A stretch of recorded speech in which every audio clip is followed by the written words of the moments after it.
leftists, and I call them neo-communists because their view of America in the West is identical to what the communists were. But whatever you call them, radicals, they love organizations, and they love to march in lockstep, and they love to chant. And conservatives are very uncomfortable doing any of those things. So I'm very encouraged that conservatives are at least have gotten off their couches and somewhat into the streets and are showing their anger at the way their country is being hijacked and their freedoms taken away. I think the campuses are the hardest case in a way because they're not democratic institutions. And until we get trustees and donors aware, and the Republican Party. I've had a terrible time with the Republican Party. The Republican Party doesn't pay any attention to the fact that the universities, which it funds, I'm sure I'm in a state where Republicans are funding the universities here, and yet they're not even demanding that the universities adhere to their own standards. My whole academic freedom campaign is based on standards which were established in 1915 and which created the modern research university.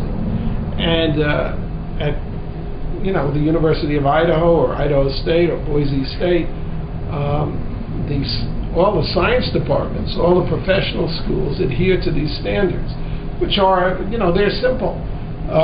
If you have a controversial issue, and every issue that's important that affects society or culture is controversial, then you have two sides or three sides to the issue.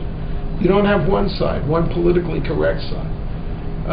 So the textbooks that students are assigned should reflect this, and they shouldn't be completely one-sided.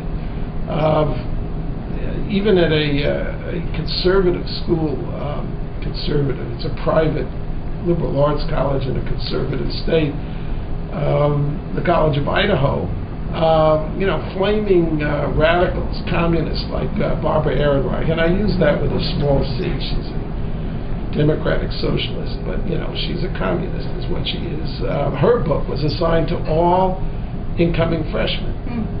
Now I have no objection to students having to read raving cranks book, provided there's critical material, and there's another book by somebody who believes in free markets and capitalism, which is the system we live under, which has given Barbara Ehrenreich a millionaire.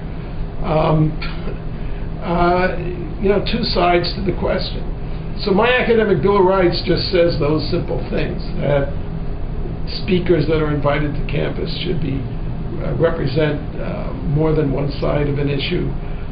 There should be a pluralism of speakers, a pluralism of texts, that students shouldn't be required to agree with the professor, and that that controversial opinions should not be taught as though they were scientific facts. So, feminist ideology should be scrutinized, not rammed down the students' throats.